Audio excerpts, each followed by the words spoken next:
D G ranger Sindh major general Iftikhar Hassan Chaudhry ने institute of business management Karachi का दौरा किया।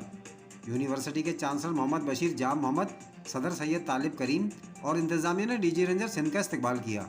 शुरा से खिताब में डी जी रेंजर सिंध ने कहा कि मुल्क की तरक्की का दारोमदार सकाफती, माशी और माशरती रवैयों के फ़रोग पर है। उन्होंने कहा कि यह मुल्क हमने बड़ी कुर्बानियों के बाद हासिल किया है।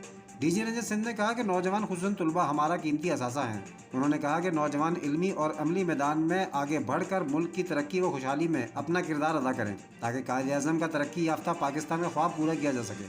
डी जी रेंजर सिंध ने मजीद कहा कि तालीमी इदारों में मंशियात के सद्भाव के लिए मुस्तकिल कोशां हैं और इस ज़मन में आवाम से उसी ताउन के ख्वाह हैं जो दहशतगर्दी के खिलाफ जंग में किया गया। डी जी रेंजर सिंध ने कहा कि कराची में कायम होने वाले अमन में कानून नाफिज करने वाले इदारों के साथ साथ कराची के अवाम का ताउन कलीदी हैसियत रखता है। इस मौके पर यूनिवर्सिटी के वाइस चांसलर, इंतजामिया और तुलबा ने क़याम अमन के लिए रेंजर्स की कोशिशों को सराहा।